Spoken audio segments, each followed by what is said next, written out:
सच्चिदानंद रूपाय विश्वोत्पत्त्यादि Hathaway तापत्रय विनाशाय श्रीकृष्णाय वयं नमः.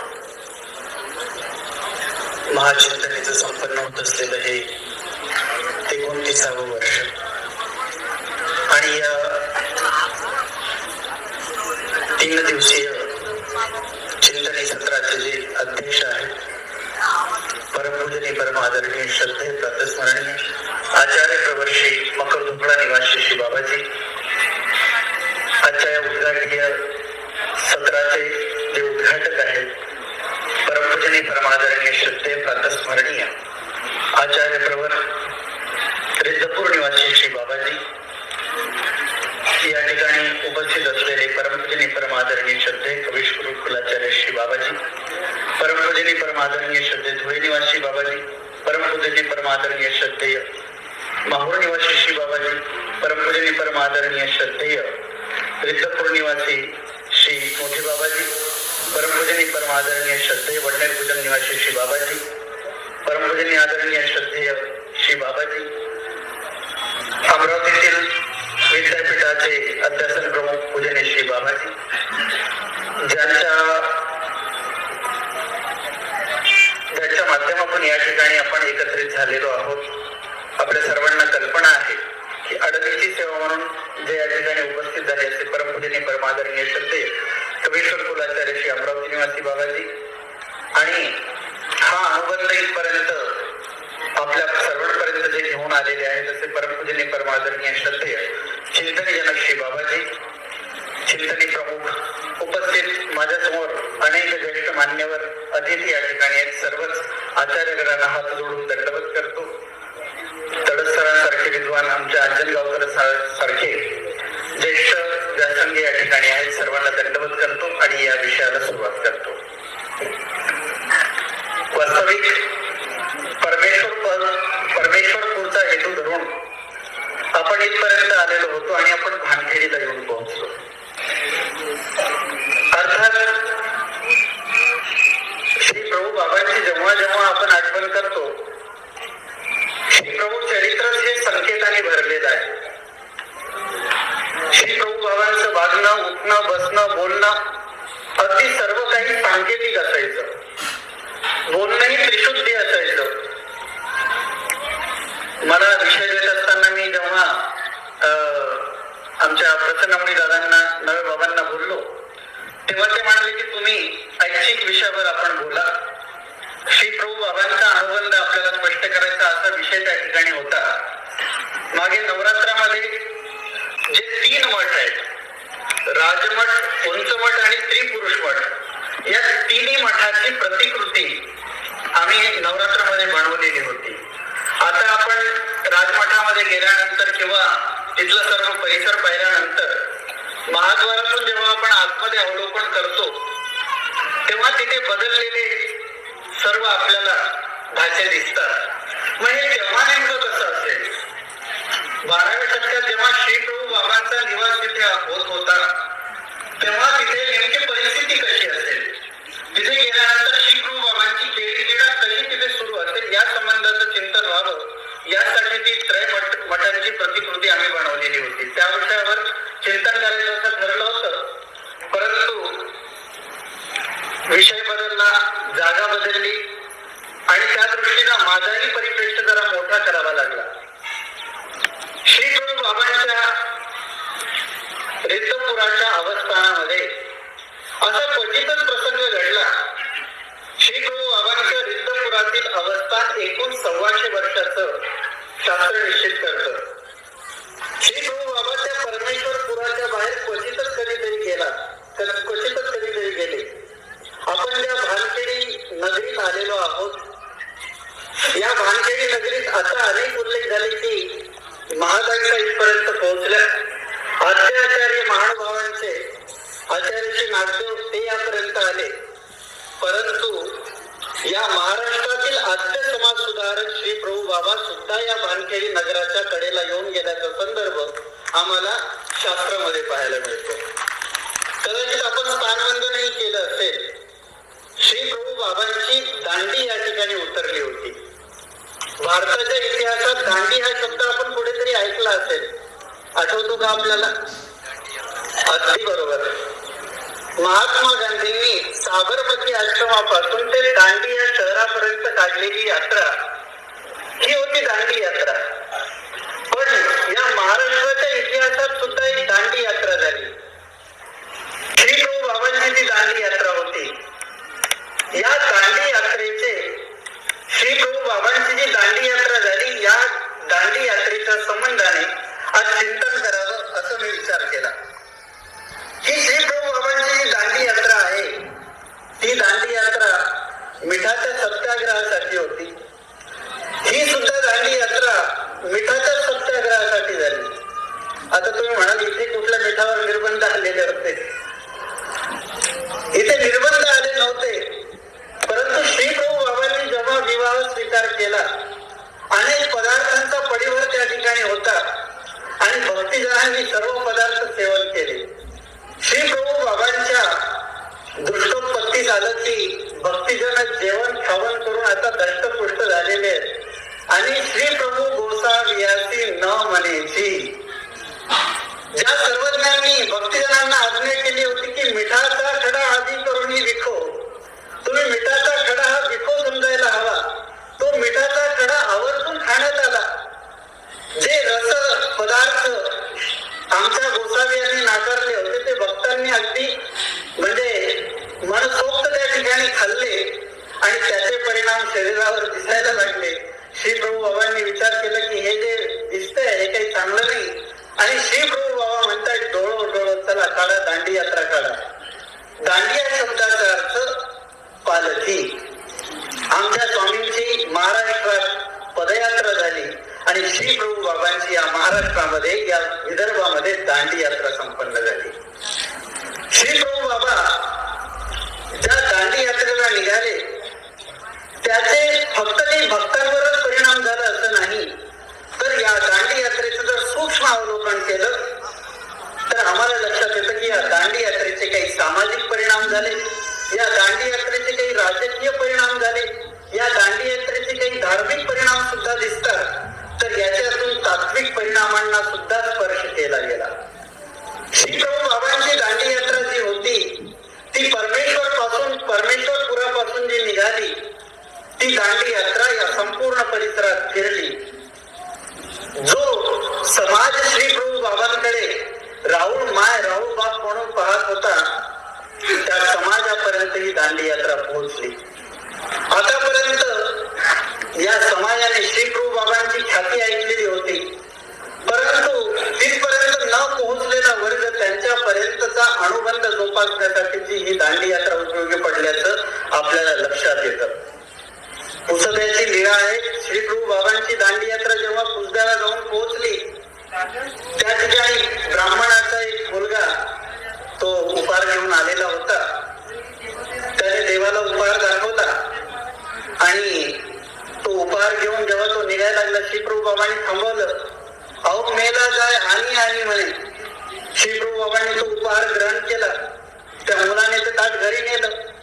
जेव्हा ते ताटावरचं झाकण उघडून पाहण्यात आलं तेव्हा लक्षात आलं की उपहार तर संपलेला आहे. घरच्यांनी विचारलं खरे उपहार कुठे आहे त्यातला? तो म्हणे देवाने खाल्ला. त्याने असं कुठं होतं का? आजपर्यंत आम्ही देवाला उपहार दाखवत आलो.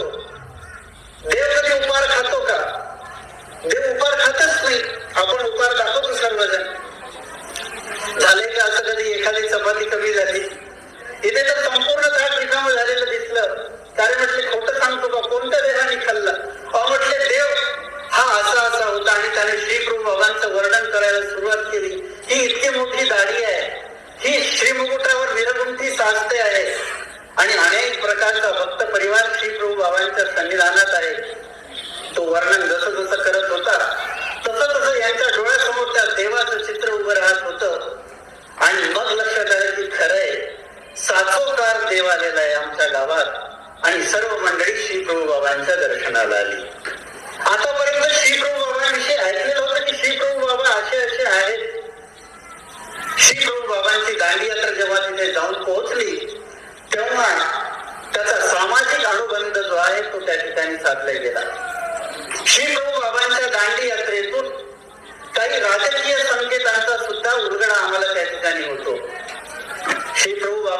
दांडी यात्रा जेव्हा अंदुऱ्याला जाऊन पोहोचली तेव्हा त्या ठिकाणी श्री प्रभू बाबांच्या त्या दांडी यात्रेकडे पाहून तेथील जी मंडळी होती ती मंडळी त्यांनी पहिले ही दांडी कोणाची आहे, रण राक्षसा काईन दरणा असं त्याचं नाव. तो मंडळीक होता, पैसाहीच होता, छोटे छोटे मंडळ आणि त्याचा एक स्वतंत्र राजा म्हणून तो त्या ठिकाणी होता, मंडळ प्रमुख म्हणून होता.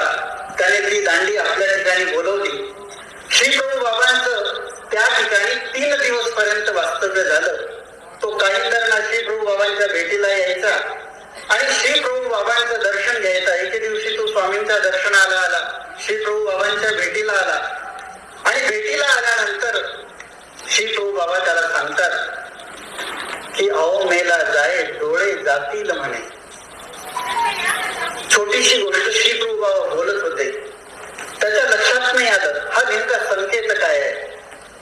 तो म्हणाला जी आता आपलं दर्शन घेतलं जातील तर जातील, त्याचा सेवाभाव पहा. तो म्हणतो जी जाऊ द्यात गेले तर. तो उठला, घरी गेला. काही दिवसानंतर एक त्याच्या गावचा एक स्तुती पाठक कोणीतरी राजाकडे गेला आणि त्याने दान घेत असताना आपला डावा हात समोर केला. त्याने विचारलं का रे बाबा डावा हात का समोर केला.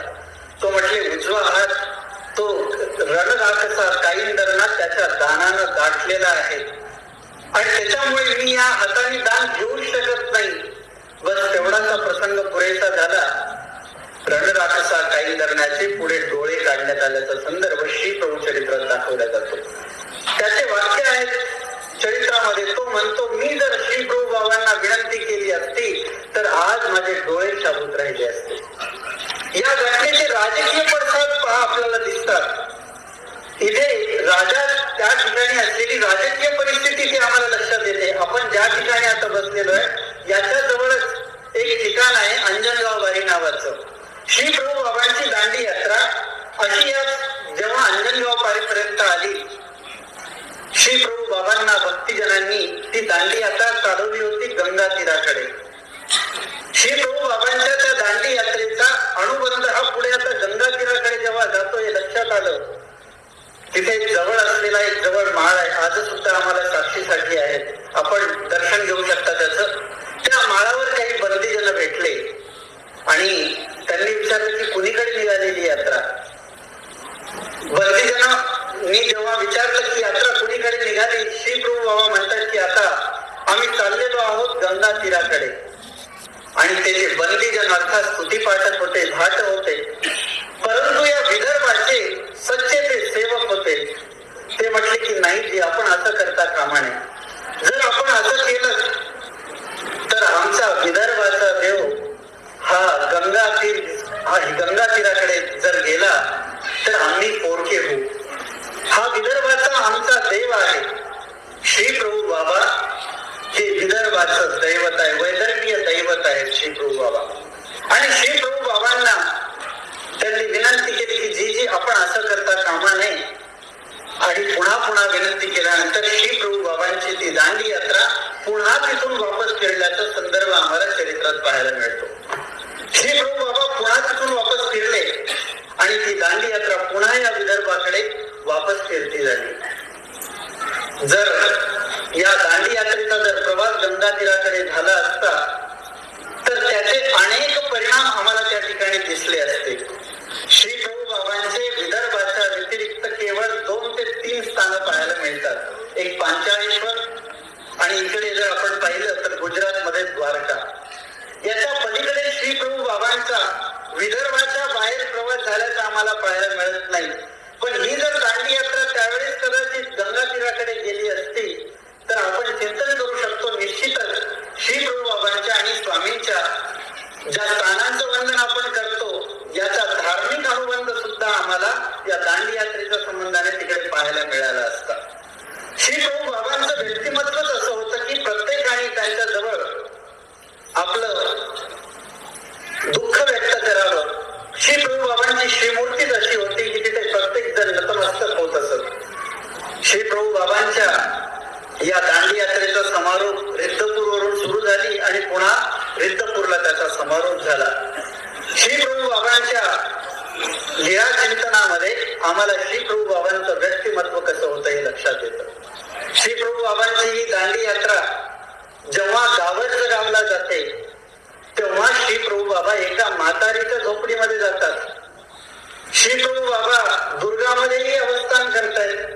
म्हातारीच्या झोपडीमध्ये सुद्धा श्री प्रभू बाबा अवस्थान करते झालेले आहेत. या दृष्टीने सामाजिक जी समतोलता होती, त्या सामाजिक गरीब असो श्रीमंत असो, कुणी कुठल्या वेदी वर्गणीचा, कुणी कुठल्या जाती कुळाचा, श्री प्रभू बाबांच्या तिथे कुठल्याही पद्धतीचं भेदभाव नव्हता. श्री प्रभू बाबांचा प्रत्येकाकडे पाहण्याचा दृष्टिकोन हा केवळ मनुष्य मात्र अशा पद्धतीचा होता हे आम्हाला लक्षात येतं. श्री प्रभू बाबांच्या संबंधामध्ये अनेक पद्धतीचे विद्वान आले. न्याय भारतीचा प्रसंग आम्हाला पाहायला मिळतो.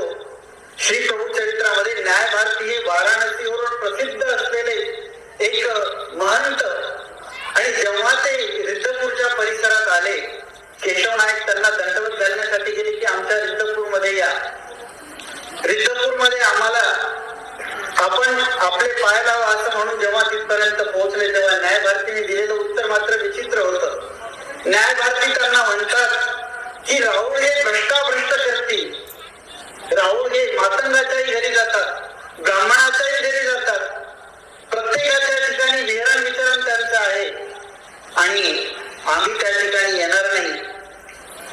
त्या संन्याशांनी अशा पद्धतीचं म्हटल्यानंतर केशव नाईक म्हटले काही हरकत नाही, पहा तुम्ही तुमच्या पद्धतीनं, तुम्हाला यायचं असेल तर स्वागत आहे, परंतु श्री प्रभू बाबांना त्रास देऊन किंवा श्री प्रभू बाबांना नाकारून तुमचं स्वागत होऊ शकणार नाही.